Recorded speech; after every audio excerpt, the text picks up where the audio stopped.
So I ran across a very, very interesting video, and I thought maybe you guys that may have not seen it might be interested in this video, and it's how Michael Burry, he missed out on the entire run. He lost $574 million because he didn't hold on to his stock. He sold it before the massive run to the upside. If I was him, I'd be like, where's the gun? Hello, gun. Come here, gun. Just kidding. Just kidding. He's still rich, so it doesn't matter. But I'm just kidding, right? It's just a joke. But anyways, I'm gonna play a video and then I'll talk more about it. So let's begin. Information to us. Unfortunately, he sold 100% of his GameStop position in Q4 of 2020.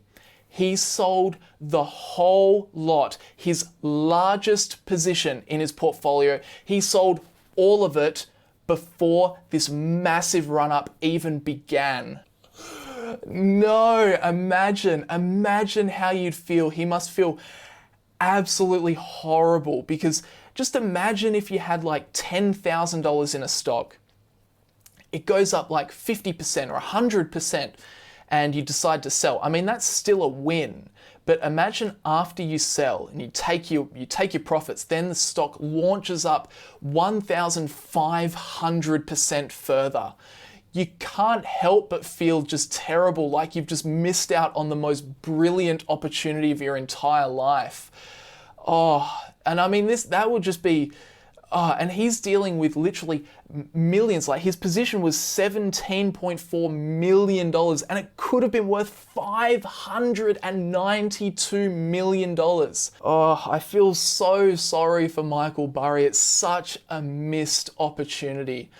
I guess, like, technically there is the potential that maybe he's bought back into GameStop in Q1 of 2021. I mean, he does do a lot of moving and shaking with his portfolio. I mean, even if we just have a look at the 13F filing from Michael Burry for Cyan Asset Management Q4 2020, he's got 20 stocks in that portfolio, and in that quarter he sold out of 9 positions and he added 9 new positions. So he doesn't mind, he's not afraid to move around. However, in all honesty, I really don't believe that he would have bought back into GameStop, because you think about it this way: if he felt comfortable selling all of the shares at maybe roughly $20 per share, is he gonna buy back in when it hits $30, $40, $50, $60, $70, $80 per share? I mean, the stock didn't do anything but go up after he sold it, so I don't think he would have felt comfortable buying back in when the stock was just going on a meteoric rise. So unfortunately, I feel as though he really has just missed out on this enormous run-up, which kind of makes sense in hindsight, because I was a little bit confused when the run-up first started happening, because, you know, as Michael Burry, who had this as his number one stock in his portfolio, I would have thought he would have just kind of shut up and let it happen and enjoy the benefits of this war between retail investors and the hedge funds. But he actually spoke out publicly about how he was really not happy with what was going on. I mean, he said on Twitter, you know, if I put GME on your radar and you did well, I'm genuinely happy for you.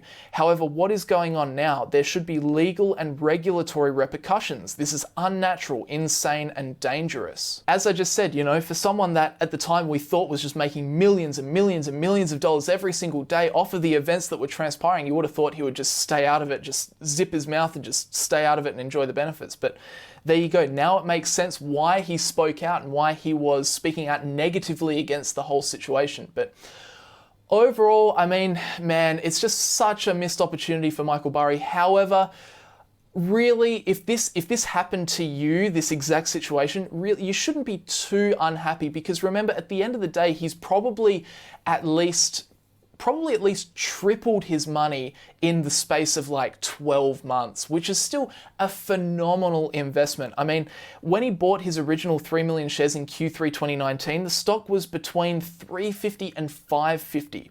and he's likely sold all of that, most of that stock between $5.50 and $21 on the upper end. So likely he's probably scored about a tripling of his money, which is still very, very impressive. But overall, I know if I was in his position, I would just feel, it would be hard for me to feel good even about tripling my money in 12 months, because I would just look at where the stock price went and just be like, oh, no. But anyway, guys,